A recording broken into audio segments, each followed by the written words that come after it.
And this song is a song by a fellow Essene, Blair Francis. And we wanted to play it live because it's such a good one. It's a great song that evokes praise to our God and Goddess. And in the Nasarean religion, our God, Jah, our Goddess, Jala. And this is about him. It's called Praise Shaja. Yeah, for those of you who don't know, just for a second to go off what he said, Jah and Jala emanated Jade and Jana, who were Yahshua and Miriam, and they were co-messiahs, so they were equally as important, and they didn't come to die for our sins. So I would definitely point you towards the Megillah to learn more about that. Yeah, it's much cooler than dying for sins. It's much cooler than blood sacrifice. You don't need to do any of that, yeah. It's in the book. It's cool. Okay. 1, 2, 3.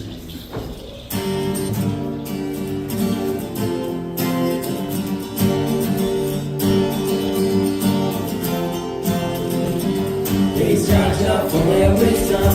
Praise Jah for their love. Praise Jah for their beauty. Praise the Lamb and praise the dove. Praise Jah for their wisdom. Praise Jah for their love. Praise Jah for their beauty. Praise the Lamb and praise the dove. Praise God, the great Creator, for emanating into form. By cultivating the first question, I and John was born. Praise God for the desire to sire countless worlds, and to bring the countless children a great mother to our unfurled. Oh, praise God for their wisdom. Praise God for their love.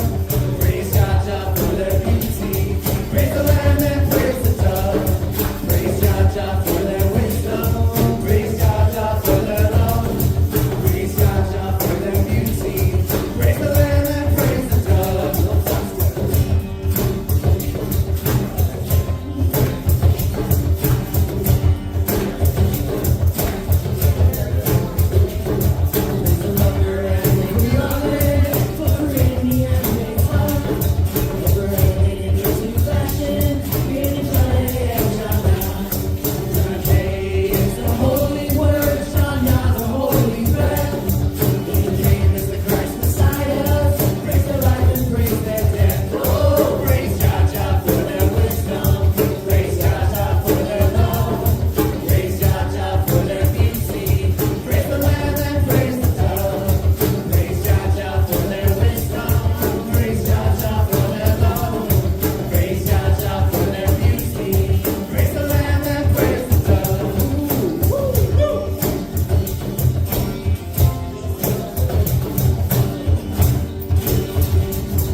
That was so much fun. God and Goddess, thank you so much for this day and for the opportunity that we had to have that fun music and share the Megillah with other people.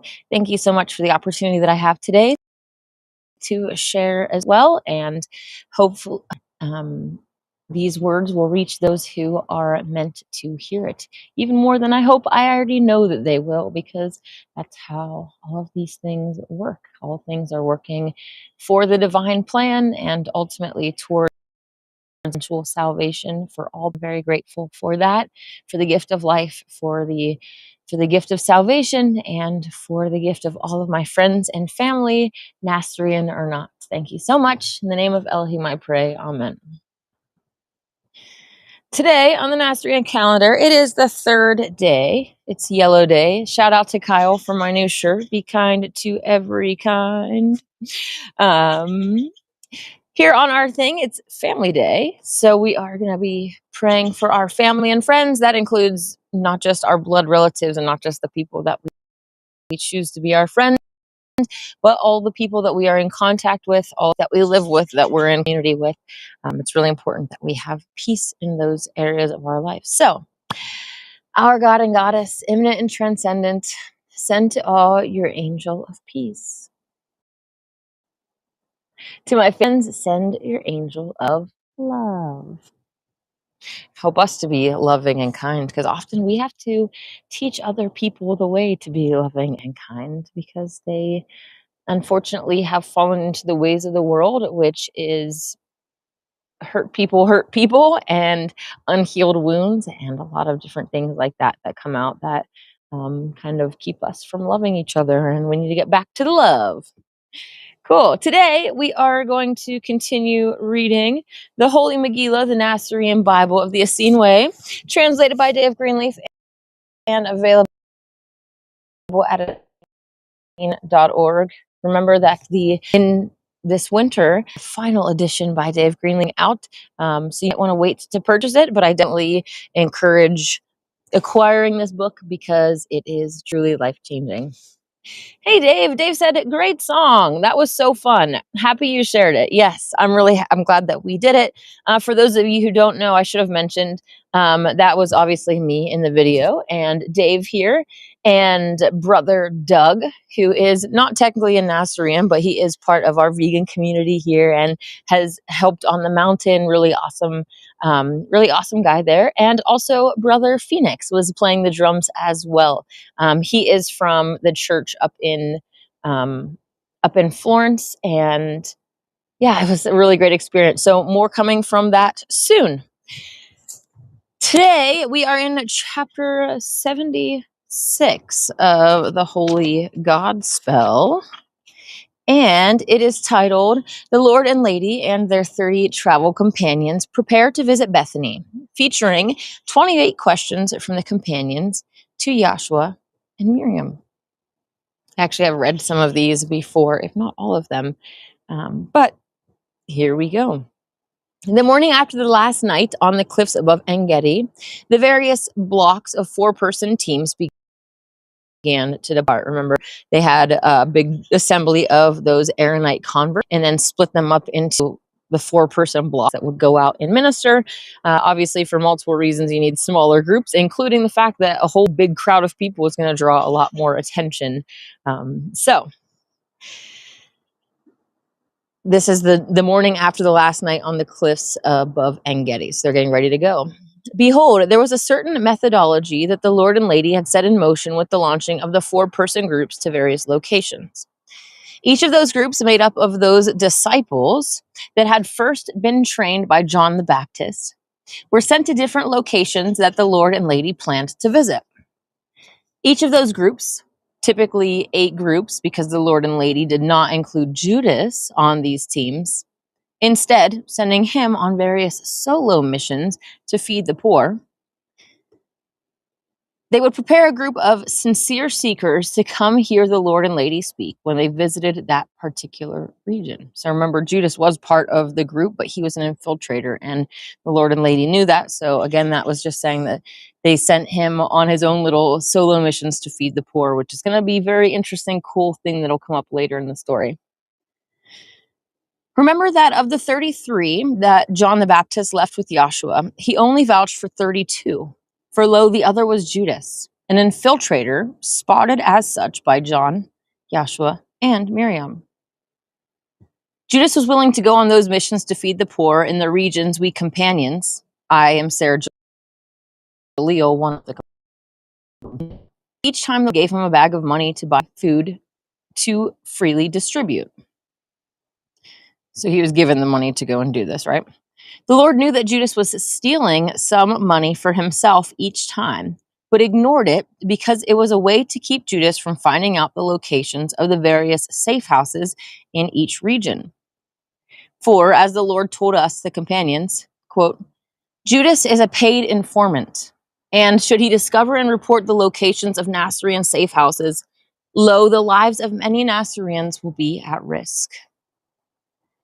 And the Lord knew that Judas would still use a goodly portion of the money to buy food to distribute, for Judas would not want his theft to be too obvious.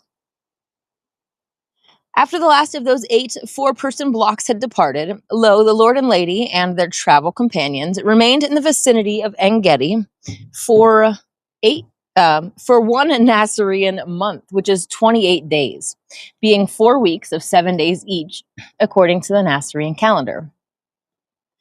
That would provide adequate time for the advance team, the block, sent to Bethany to successfully prepare a group of interested persons to come to hear the Lord and Lady preach. On each of those 28 days of waiting, each night one of the companions asked a question of either the Lord Christ or the Lady Christ. This was done on an alternating basis, the Lord answering one night, the Lady the next, so that the questions were for the Lord and 14 were for the Lady. Before providing a list of those 28 questions and the answers, I will remind you of the names of the 30 traveling companions of the Lord and Lady. First, though, I want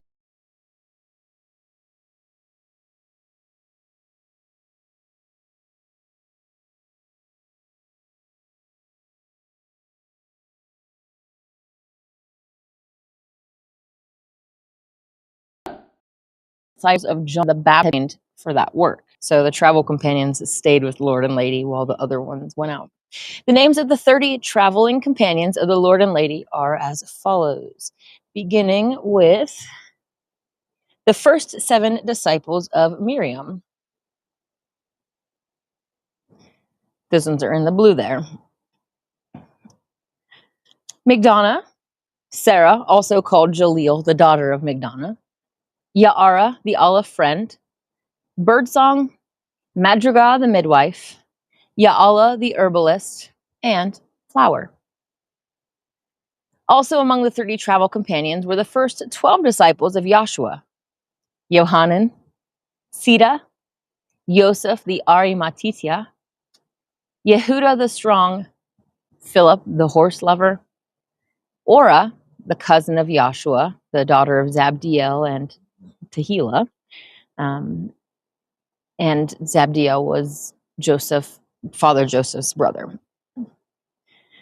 Nathanael the dream reader, Levi the convert, a former Aaronite who had converted to the Nasarean religion via the ministry of Mattoth the prophetess, Ta'om the twin brother of Yohanan, Ra'am the wizard, the father of Yohanan and Ta'om, and Apollos the prophet, also called the prophet of Alexandria. Also among the 30 companions was Magzerah the prophetess, the wizardess that was the mother of Apollos the prophet, the first of the co-ministry of the Lord and Lady. Also among those 30 companions were those 7 that were added just after the wedding of the Lord and Lady, Negoah Hashekina, Peri the Magid, Zabdiel the wizard, Tehillah the poet wizardess, Rosha the wizardess, the sister of Zabdiel and Father Joseph, Salika the prophetess, and Mother Mary. The other 3 of the 30 companions were the 3 green wizards that were added in Alexandria. Those 3 are Bithia, which means daughter of Yah, and 2 brothers by blood, as well as spirit, named Zephaniah, which means hidden treasure of Yah, and Zebediah, which means Yah gives. And these 3 had been friends since the days when they had all hung out together in the forest home of Gwenjamin the Olaphim. We also have Rose, who joined them as well. Remember, she stepped down from being the Yaira so that she could travel with her grandson. The 28 questions asked by the companions during the 28 nights, 14 for the Lord, 14 for the lady, were as follows. Ta'om asked Yahshua the first question. Lord, if it pleases you, teach us a form of meditation that you have not previously mentioned. Yahshua smiled and replied, evidently, I saved this one for this moment. In whatever language you are most familiar, chant and sing the vowels of that language. Not to say that you can also chant the vowels of other languages, but it is best to begin with the vowels that you already have memorized since childhood so that you can place little attention on thinking and remembering, and thus more readily be here now while you chant. Once having played with the vowels of your own language, singing them in various sequences and various combinations, feel free to try the vowels of other languages. The second question was for Miriam. Sita asked the Magdalene, Miriam, in this moment, what would you most like to be asked? Miriam replied, I would like Yahshua to ask me if I want a back rub tonight. After the laughter passed, Miriam said, even so, I will not count that wish as the question I will answer for you. Since your question included the term this moment, it feels appropriate to speak on that topic. Sita replied, please do so. Magdalene said, every moment that you have been alive has always, in your experience of that moment, been this moment. Even when you consider past experiences or contemplate possible future experiences, you are doing that consideration or contemplation in the present moment. That is why this moment is called the eternal now. The third question was for Yahshua. A disciple asked Yahshua, Lord, will you please speak a sentence or two about yoga that we can ponder as a spiritual exercise? Yahshua replied, there is no true Bhakti yoga without karma yoga, and no true karma yoga without Bhakti yoga. Both of these yogas are empowered and improved as we grow wiser. The fourth question was for Miriam. A disciple asked Miriam, what is the relationship between the eternal now that we all experience this moment and the sort of time that manifests as unfolding cycles and seasons, even the cycles of day and night, youth and old age, even the birth and death of entire worlds and stars?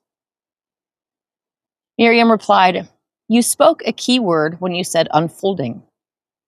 The sort of time you ask about is not different than the eternal now. Rather, the relationship is that time is simply the continuing unfoldment of the eternal now.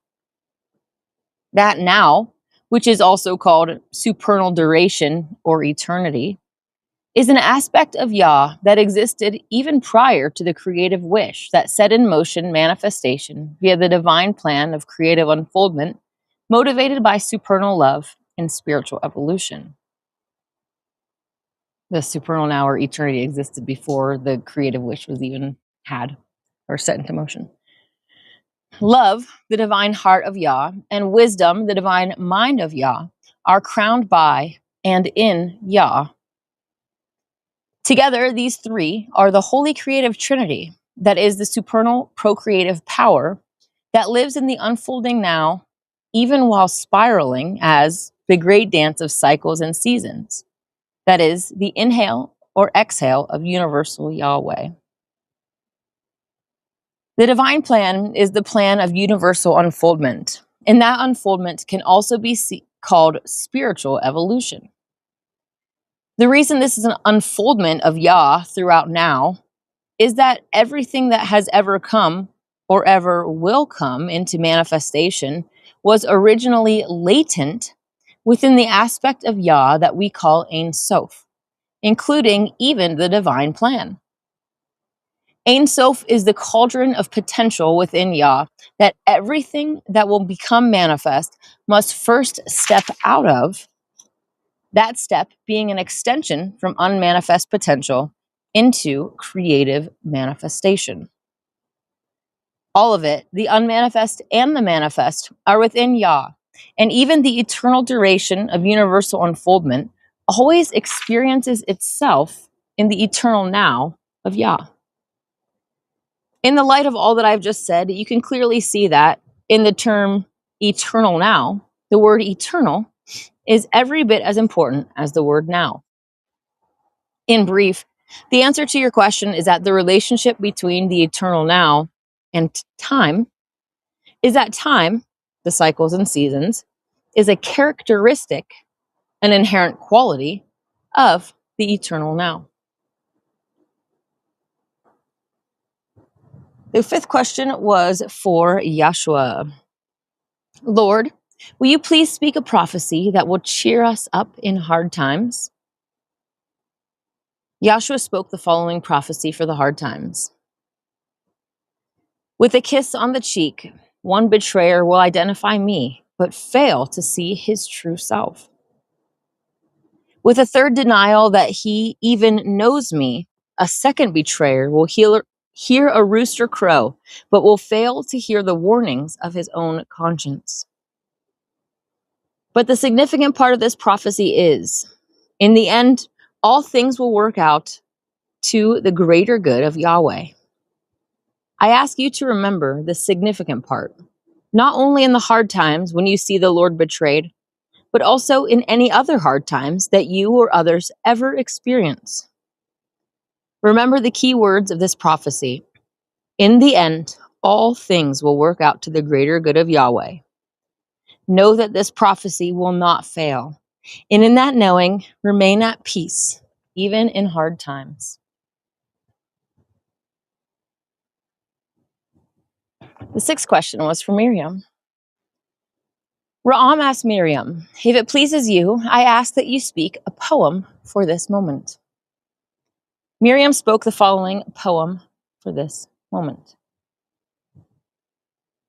Now is where all magic happens.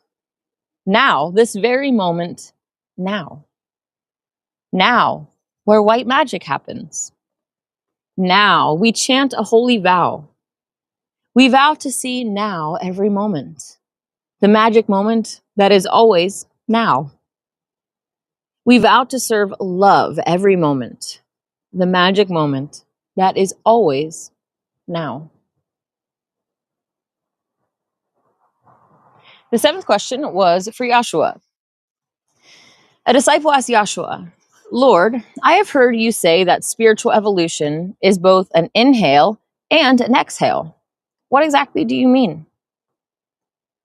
Yahshua replied, the outbreath, the exhale of Yahweh, is the movement from the spiritual center of all into the outer physical reaches of the all. And the in-breath, the inhale, is the return from the outer reaches toward the inner center. That is true on every scale that you can imagine. It is a universal pattern of creation that is called by yogis the breath of life. This is the movement of the cosmic spiral and of every spiral within every spiral of every scale within the cosmic spiral of Yahweh. Consider that the cosmic outbreath of Yahweh is like when a human farmer scatters seeds in a field. The harvest that will later come when those seeds produce fruit is comparable to the in-breath. And what makes that comparable to spiritual evolution is that the original planted seed has grown or developed, evolved or unfolded to the point where it in turn fruits or goes to seed and produces even more seeds than the farmer originally scattered or planted. It is important to understand that the process continues to unfold, each planting followed by a harvest, each harvest by a more abundant planting, a cyclic expanding spiral that consists of spirals within spirals, each with countless subspirals throughout eternal duration. Need to go grab some water really quick.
Sorry about that.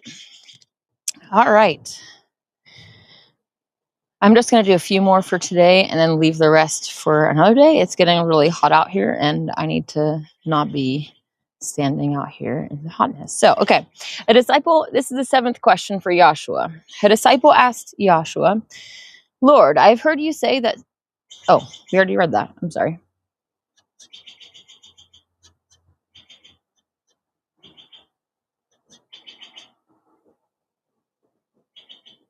Okay, I'll just finish this one actually, and then I'm going to call it a day. I apologize for that. But it is important to understand that the process continues to unfold, each planting followed by a harvest, each harvest by a more abundant planting, a cyclic expanding spiral that consists of spirals within spirals, each with countless subspirals through eternal duration. The outbreath, the scattering of seed, is when Shemesh leads the dance. The harvest breath, the in-breath, is when Shemaiah leads the dance. I tell you truly, without the eternal breath of life, the eternal now would be childless, and creation could not expand in Sat Chit Ananda as it currently does. That expansion is the purpose of spiritual evolution. But spiritual evolution itself employs the two movements of the cosmic breath, involution and evolution. All right. I do apologize, but I will be back. I do plan to be back tomorrow to finish off these questions when I'm feeling a little bit better. So thank you all for joining. I appreciate that. Kyle says the shirt looks great on you. Thank you. Yes, it does. I appreciate that. And hello, Felix. I am glad you're having a great day, and I'm too. I will see you all tomorrow. Have a wonderful day. May God and the Goddess bless you.